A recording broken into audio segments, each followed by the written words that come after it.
Hello again and welcome to VLGA Connect, your weekly look at what's happening across the local government sector in Victoria. We've got some great guests lined up for today. I'm going to be speaking with the Mayor of Hume, Councillor Carly Moore, on the cost to her community of illegal dumping and how the council is tackling the issue, plus her thoughts on that tragic death of a young man in Craigieburn last week, which has hit close to home. And Tony Raunic from Hunt & Hunt Lawyers is here with the takeaways from a couple of recent conduct rulings and that major legal challenge from Bayside Council against the government's activity centre planning reforms. Will other councils add their support for that action? That's all ahead on VLGA Connect this week.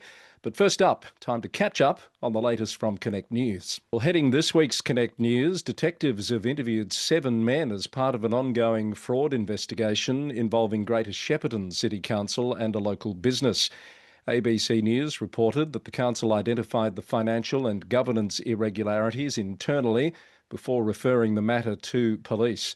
It's understood the alleged fraudulent conduct occurred between 2022 and this year.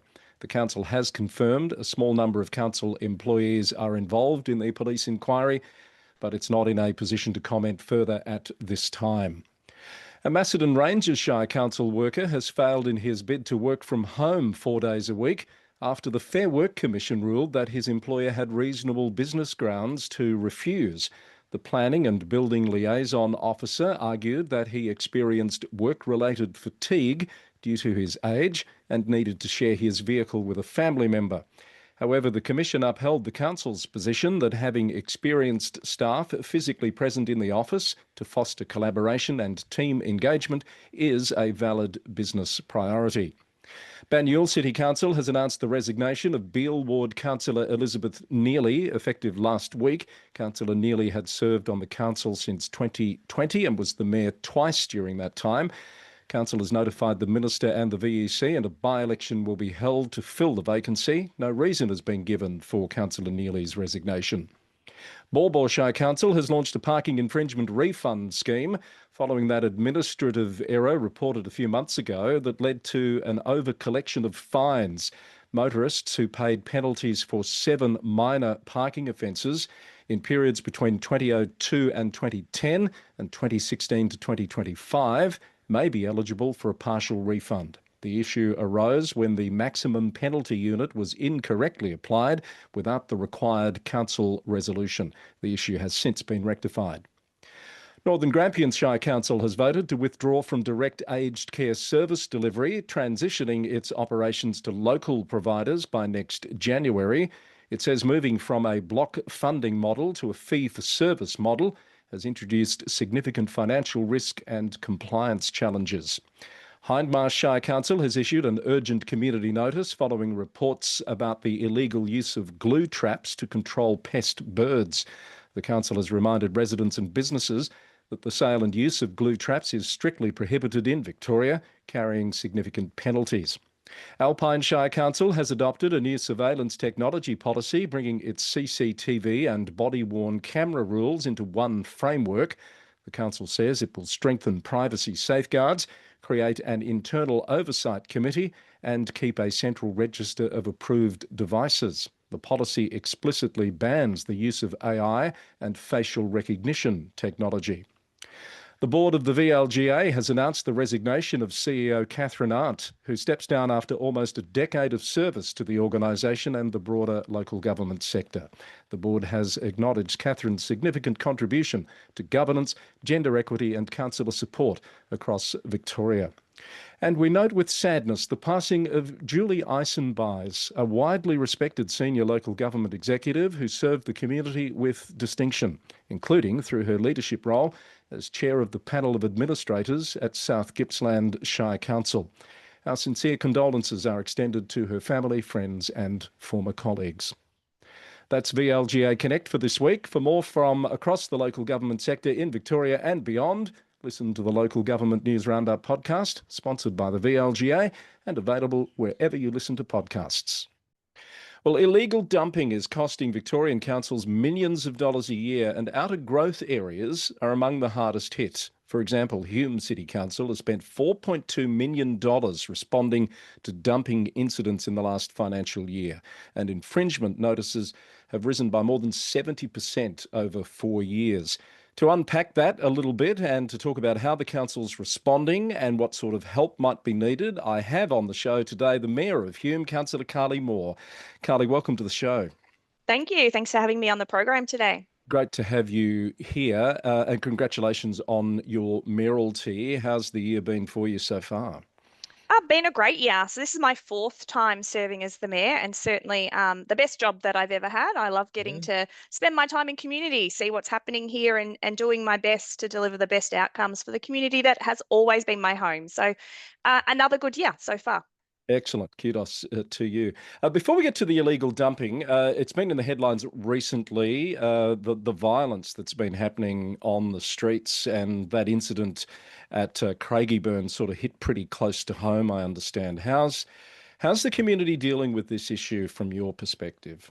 Yeah, so a very tough time in our community at the moment. As you say, it did hit really close to home. Not only is it physically close to my home, but certainly I've got teenage boys, so something that hasn't had an impact on me personally. And I think it's fair to say that our community is devastated, shocked. We're all really sad that, Mm. a young boy would lose his life in a way like that. In Australia, it's absolutely unacceptable that things like that are happening, and it's far too common. It's really hard to fathom, isn't it? And you were telling me that your son wasn't that far away from where the incident occurred. You picked him up just shortly before it happened. Yeah, that's right. My 13-year-old son had gone to have a kick of the football with two of his mates over the school holidays. He'd walked to McDonald's, which was only a few hundred meters away, to get a Slurpee on the way home, and I had just picked him up from there. So, really does hit very close to home. Yeah. Sure does. And from a council perspective, I know you put out a statement. You're asking Victoria Police to keep you informed in terms of community safety issues. Is there much that you can do practically? So, not practically. Our job is to support the community the best way that we can. So, our team is certainly working with Victoria Police to find out what are the best opportunities to do that. We've got an outreach program, so that will be mobilised, and we'll get that out to Craigieburn Central, which is the shopping centre that was really close to. And Mm. we'll be doing our best to try and understand how we can best support the community and what ways we can better engage our young people. We are seeing some terrible outcomes and some people doing engaging in behaviours that obviously we don't appreciate, and we want to find the best way to engage those people in other activities. There's lots happening in our city always, and it's important we support our young people to make the best choices that they can. Well, we wish you well with that. You're not the only municipality dealing with that, of course. It's one of those modern problems. And another is illegal dumping. The main reason Sure. we wanted to talk to you today, as I mentioned, a 70% increase in reports over 4 years. What do you think's behind this dramatic upward trajectory for illegal dumping? Mm. So we don't have all the answers. It's fair to say we don't have all the answers, but it is an enormous problem here in our city. So in terms of what the numbers look like, it is about 20,000 reports of illegal dumping every single year, and that is just the most ridiculously large number. And we don't know what the answers are. I've been on council for 10 years, and it's been a problem for the entire time I've served on this council. We've been doing lots of things to try and clean up our city, and unfortunately, we're not having the success that I would expect. I think there are lots of reasons.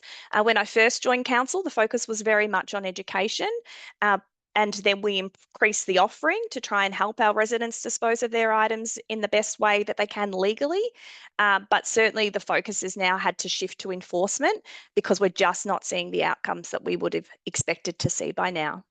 More on that enforcement in just a moment. I'm just wondering where is this happening? You've got the best of both worlds, haven't you? Really, you've got urban and rural fringe there, and some industrial corridors too.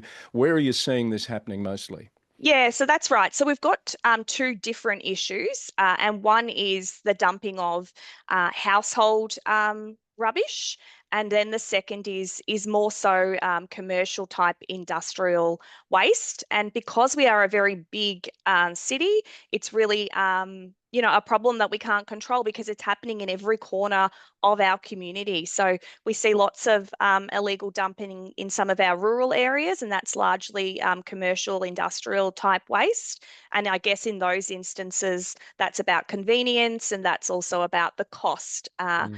Of commercial operators taking their rubbish to a landfill. Yeah. But certainly we see lots of reports in communities where people live. So where I live here in Craigieburn, that's where 25% of the illegal dumping is occurring, and it's absolutely disgraceful. Nobody wants to live in a dump, and that's absolutely what we see. You can't get further than a street or so without seeing somebody having dumped a washing machine or a TV or a couch or a pram or a high chair. Craigieburn is certainly where we see the highest reports, but we also see significant amounts of dumped rubbish in Mickleham and Mm. Broadmeadows on nature strips. Around charity bins is a real issue in new developments, and as I said earlier, on some of our rural roads, but that's Yeah. largely commercial in nature.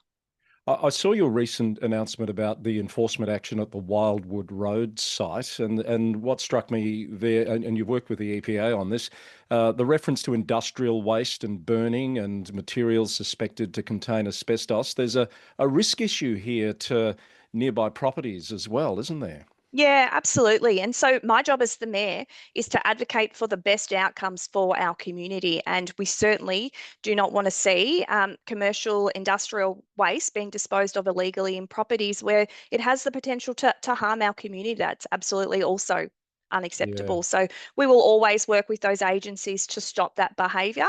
But certainly it is a long, lengthy process that I know our community sometimes gets frustrated with. But we do our best to resolve those issues quickly, but it does take some time and there is a process to follow. So you've stood up a dedicated waste response team, as I understand it. What's that costing you, and what's that team doing day to day? Yeah. So the waste response team is something that we've had in place for a couple of years, and their job is to be the first responders. So when illegal dumping is reported through our customer service team, we get that waste response team out there to see if they can figure out exactly why that is there, how that happened, and find the most effective way to clean that up. So sometimes that will be knocking on the door of a home where the rubbish is on the nature strip, asking if it belongs to them. Sometimes it will be sorting through waste that is in a park Hmm. or on in a roadway to try and see whether we can identify where that has come from. So that is part of the process of trying to educate people, but also trying to catch people. So if we're knocking on your door, we're telling you you're entitled to 5 hard rubbish collections every year, and we will come to your home to pick it up. So please book one in. Mm. But if we certainly can find some evidence of who that belongs to, then our focus is very much on enforcement because uh, I've had enough, and absolutely so has our Yeah. community. So we're keen to see those people doing the wrong thing prosecuted. Yeah, there's really no excuse, is there? When you've got 5 hard waste collections, I think that's more than probably most councils do, is it not? Yeah, so that's right. So we think that we've got the best offering of any local government, certainly in Victoria. You can either visit one of our resource recovery centres or have 5 hard waste collections every year. But there are 5 ways that you can dispose of your Mm. waste legally, and certainly we're not seeing that kind of uptake. Most people aren't using their 5, so Mm. we absolutely know. That perhaps the message isn't getting out there. Sometimes renters will say, yeah, but I'm not entitled. Absolutely, renters are. The entitlement sits with the property as opposed to the owner of the property. Mm. So Mm. every person who lives in a home within our city can use those 5 options every single year. Can you tell us a little about this research partnership with Behaviour Works at Monash? I thought that was interesting. That's obviously about trying to change behaviour more so than going down the enforcement path. Yeah, so I think the solution to the problem involves, all of those things. It's about making sure there are options available, making sure people understand those options. But when all else fails, we absolutely need to be taking enforcement action. We don't really understand why people are doing this. If you think about, children at schools, they are picking up rubbish and happily doing that and being praised for doing that. So at some point, the behaviour does change, and so council is certainly doing its best to try and understand why is this happening and how can we stop it. So it's clear that you're doing a lot. There's been some questions about the effectiveness of the state's illegal dumping task force, $21 million in funding that the MAV says hasn't delivered meaningful relief. And I think I read you've just received two grants over a period of time of about $6,000, which probably isn't going to do very much. What's your thoughts on the support that needs to come from the state or other levels of government? Yeah. So a couple of things. Firstly, council's recently published our advocacy document, which includes what are our 6 top priorities for our community. Largely, those are roads, but also within our top 6 is a coordinated approach to waste from all levels of government. And so, that just shows you how big the issue is that in our top 6 priorities, illegal dumping is one of those. Yeah. You are right about the support that we've received. So we spend about we spend up to $5 million every single year on illegal dumping. That's $5 million. Yeah. Mm. And we have so far been successful in accessing some of that funding, but $6,000 is what Yeah. we have been able to access. So, I think it's fair to say that in terms of feeling supported, we are absolutely not feeling like that Yeah. funding is doing what it was intended to do. It is really difficult to access that. So you're not eligible to apply for anything where a hard rubbish collection could have been organised. So Mm. if we are picking up a washing machine at a park, somebody could have booked a hard rubbish collection. So we're not eligible to apply for that. So there Right. are some limitations on how we can access that funding. But I think it's fair to say that, in the grand scheme of things, we're spending $5 million, and so far the state has supported us with Yeah. $6,000. Pretty Yeah. disappointing position to It, find ourselves in. it's insignificant, isn't it? So, Yep. final question. I notice Kingston has run into a jurisdictional grey area with the state. They're disputing who's responsible for cleaning up a dumping hotspot in that municipality. Have you had any similar jurisdictional grey areas you're aware of in your patch? So we do have lots of challenges in that regard because our community just wants outcomes, and so they will often report dumped rubbish to me and to through our customer service line, and often that is on land that council doesn't own and isn't responsible for. So there is often a bit of pushback in that regard. We haven't had any disputes in terms of who is responsible for particular land, but we just see different service levels, which can be really frustrating for our community Yeah. because we try and get straight out and clean it as quickly as we can. But we don't see that in some other areas like arterial roads, for Mm. example. They don't get cleaned up as quickly as we would like. So no issues like Kingston so far, though.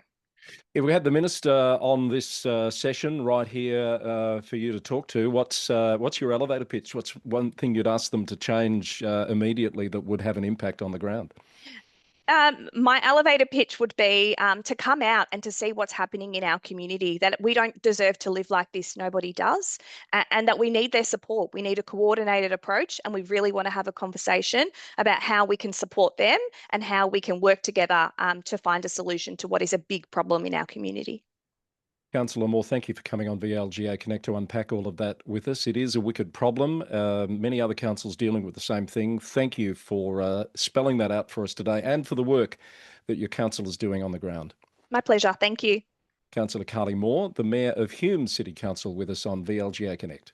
Well, as you know, VLGA Connect is sponsored by Hunt and Hunt Lawyers, and we, from time to time, have the principal of Hunt and Hunt Lawyers with us to unpack some issues of relevance to the sector that are legal in nature, and that's Tony Raunic, of course, I'm talking about, who's joining us now. Hello, Tony. Hey Chris, it's always good to join Chris, and just never know what we're going to talk about until the day or two before, because there's always legal stuff popping up, isn't there? There is, and we've got some recent conduct findings that we haven't had a chance to look into. So over the next few segments, perhaps we'll look at some of those that go back a few weeks now. Kingston Council of the moment, monitors extended there into August. Of course, there's a by-election coming up, and that final report from the monitors will be awaited with great interest. But there was an arbiter ruling just a few weeks back that we should tie up, Tony. Yeah, actually, really worth looking into this one, Chris and viewers, because it really adds some more understanding on this scenario of a councillor liking a social media post. And Right. does that always amount to an endorsement of everything that's said in that social media post, or is it more nuanced than that? And the answer is yes, it's more nuanced than that. So further guidance following the Yildiz and Iwasaki decision back in February, which talked about this issue of liking social media posts. What happened at Kingston was that Hadi Saab, Councillor Saab, liked a post from a constituent, and the post was expressing frustration at a Kingston Council decision not to continue the operation of a business called Sea Soul Sauna on the Mordialloc foreshore after its trial period concluded. The constituent post basically expressed frustration, alleged that the reasons why this business was the trial period for this business was not continuing was because there were an influential local resident who had the ear of certain councillors, Right. was against it, and basically was critical of the mayor for allegedly refusing to meet with the people who operated the sauna, and the mayor and deputy mayor for allegedly being influenced by Right. this local resident. Also, the post expressed some thanks and appreciation to Councillor Saab, Councillor Hill, Councillor Law, for their advocacy for the sauna. But the mayor and deputy mayor, Councillor Oxley and O'Donnell, brought this matter to an arbiter hearing, alleging that the misconduct of Councillor Saab here was that he had liked a post that they say had imputations of corruption and dishonesty of certain councillors, certain council staff, in that the post did make those allegations around inappropriate influence, etc. Hmm. Um, and Councillor Saab, when he liked the post, he did include some comments just saying, a few of the councillors were against this shutdown, etc. But the applicant said, look, in liking that post, Councillor Saab has basically put himself alongside and standing with these allegations of corruption, if you like. It should be like defamation law, where if you repost something, it's just like being a publisher under the Fairfax Publications and Vola decision. But the arbiter found that just liking wasn't the same weight as authoring a post, and the facts here were distinguishable from Iwasaki and Yildiz.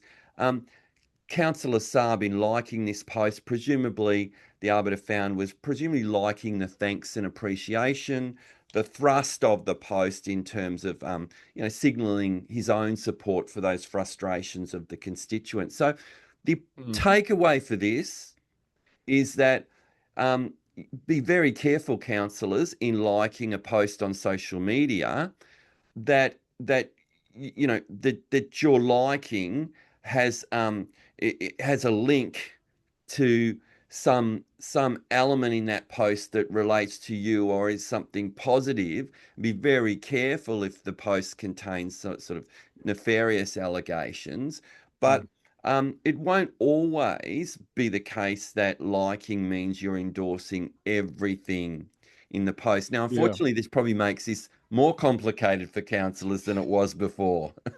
As a lot of this stuff does, doesn't it? A bit of common sense being applied here. Do you think? No adverse finding. Yeah, exactly. Look, I think so. I think that it there that given that the Post actually named Councillor Saab and thanked him, then it would be reasonable to like Yeah. that element of the Mm. Post. Um, and Councillor Saab didn't repeat in his overlaid comments, didn't repeat allegations of, some corrupt Yeah. behaviour or Mm. something nefarious, as I say. Merely just indicated his disquiet with the decision. Yeah. Okay, interesting one. Thank you for Tony. That one happened a while back. Another one that happened a while back, and the suspension here has already been served, I think. This is a second suspension at the City of Wyndham for Councillor Josh Gilligan.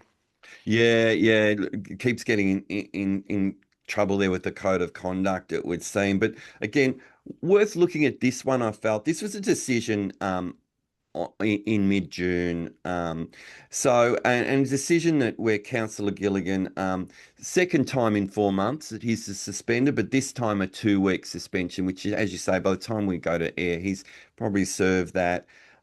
Follows a one month suspension that he received in February, Chris. Mm. Where he described a former councillor as a raging lunatic. Now, that former councillor, Plot twist. yeah, I'm not sure how to pronounce. He says Kim McAliney. Would that be Kim McAliney, I think. It's how I've always McAliney? said it. Yeah. That Yeah. that former councillor is now running for the by-election there in the Heathdale ward. So they could be That's the colleagues position. again. Yeah, the position vacated by Dr. Jenny Barrera when that whole mayoral thing blew up a couple of months ago now. Yeah, so look, it doesn't look like it looks like as if Wyndham needed more drama. They're going to get it. But coming Yeah, back to this exactly. recent decision by Meredith Gibbs, it was this decision arose from media comments by Councillor Gilligan whilst he was mayor, so the principal spokesperson for the council performing that role. But he was quoted in the Age in February of this year as talking about a proposed sale of Commonwealth Defence land round Raff Point Cook. And he said, we're prepared to go DEFCON 1 to protect our city from this housing incursion because we're sick of housing and no jobs and services for people who move into them. Mm. Now, the applicant, Councillor Robert Zitkowski, said, well, those comments were made at a time when council hadn't been briefed on the matter, council hadn't considered the proposal in relation to this land and development at a council meeting. There was no council resolution determining council policy, so that the language being used by Councillor Gilligan there left a reasonable impression that he was expressing an official council position.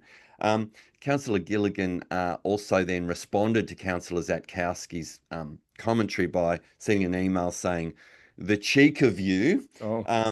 So the arbiter found that there was misconduct. The statement's reasonable interpretation was it was a comment on behalf of the council, and that oughtn't have been the case given council didn't have a resolved position. Even though Councillor Gilligan was at the time the mayor, he had an obligation as the principal spokesperson to say, look, we haven't got a council position on this. I'm speaking personally, this is my personal view. Also, his subsequent email to Councillor Zatkowski lacked Yeah. respect.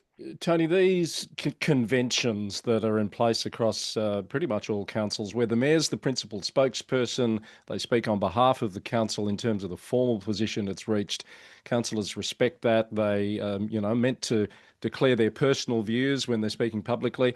These have come under attack before, but perhaps not as much as they seem to be now. Even the Age has gone in pretty heavy, saying this is a violation of free speech. Yeah, I did see that article by I think it's Adam Carey, but it's Mm. certainly an article in the Age that did attack these provisions, saying that, as you say, that they are some impediment to free speech. What I would say, and I don't necessarily support every interpretation model council code of conduct, but I've got to say here, would have been a simple matter for the mayor at the time, Josh Gilligan, and I've got to say, he suffered a big penalty because he lost the mayoralty as a result of this Yeah. suspension. But it would have been a simple matter to say, well, my personal view is this, or I'll be advocating this. But he used the sort of the we, and that clearly, reasonable interpretation was that those comments was that council would do these things, and plainly there was a difference of opinion amongst councillors. So I think it's a fair cop here in that he could have been more careful in his commentary. I perhaps think that a mayor should be given a little more leeway than another councillor in a position like that, given that principal spokesperson role. They're always going to be contacted by the media for a comment. Yeah. But yeah, True. interesting. Yeah, certainly. All right. So thank you, Tony. So that's two decisions we've wrapped up. There's another couple in the pipeline that we'll talk about perhaps in another week or so. But just before I let you go, headline news in the last week or so, Bayside Council taking Supreme Court action against the state government's activity centre planning reforms. What do you make of that? Yeah, really interesting. And these are the actions being taken is issuing a summons asking the Supreme Court to compel the Minister for Planning, Sonia Kilkenny, to make certain documents relating to her issue of a planning exemption, use of her planning exemption powers, basically, to allow these provisions, which allow for building heights of up to 20 stories in, Bay Street, Church Street, Hampton Street, these sort of parts of Bayside. The council's seeking through, what's the evidence? What's the modelling? What was the government's decision based on? Show us the documents. And this follows letters that they've written to the government, the minister, seeking this information, and freedom of information requests that they've made that have been refused. So, look, not surprising that this government, the minister's not prepared to release this information. They're notoriously secretive, a bit impenetrable, if you like, about some of these decision making. But I think understandable that the community is seeking this. The Mayor, Debbie Taylor-Haynes, has said, this is about transparency. Community deserves to understand what sits behind a decision of this scale that could significantly, reshape the neighbourhood.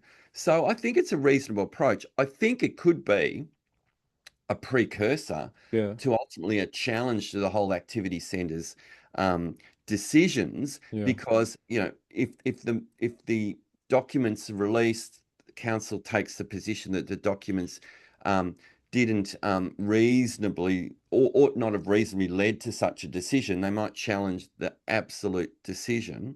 The other thing behind this, Chris, is I think it could be also a tactic to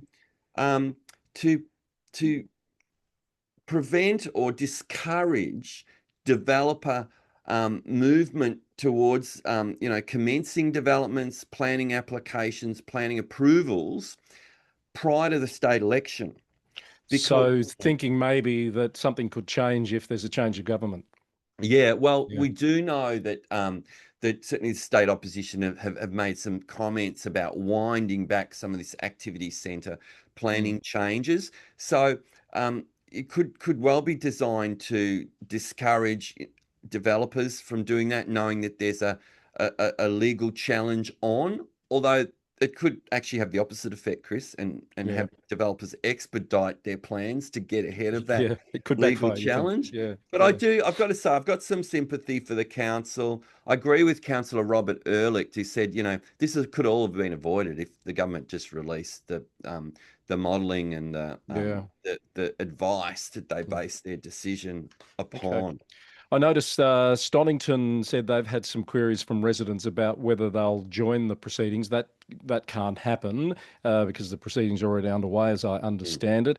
But they are watching closely. Their words will closely monitor and will consider our own position in light of that outcome. They're probably not the only other council also watching this very, very closely. Yeah, these are really major changes, Chris. Mm. Like 300 meters from my house in Darebin, there's an 8-story application Mm. on Separation Street as a result of these changes. Now, Right. this is a sort of normally 1 to 2 story area. So I'm not arguing against these changes, but there's no doubt they're transformative.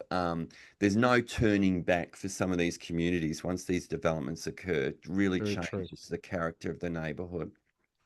All right, thank you. A bit of meat in that one, Tony.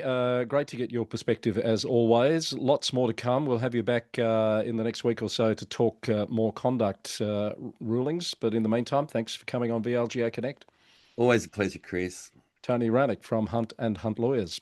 Well, that's almost it for this week's VLGA Connect. A word from the VLGA before I go. The Mayoral Leadership Program is back for 2026. Join us on the 4th of December at the Melbourne Business School for a full-day interactive program that provides mayors and deputy mayors with targeted knowledge to fulfil their roles with a high degree of competency. It also presents an opportunity for mayors and deputy mayors from across the state to foster connections and establish support networks at the beginning of their term. The program brings together some of the best sector-recognised leaders and facilitators and is focused on building on the existing skills of mayors and deputy mayors. Now, numbers have been intentionally capped to ensure that all attendees can actively participate. The VLGA understands your mayor and deputy will not be known until November, but you can book now under your governance manager or mayor and councillor's office to secure early bird prices. Visit the VLGA website for more information. That's our show for this week. Thanks to Hunt and Hunt Lawyers, as always, for their sponsorship of VLGA Connect. Don't forget to subscribe on YouTube if you prefer to watch, or on your podcast player to hear each episode of VLGA Connect as it is released. Until next time, thank you for watching and listening, and bye for now.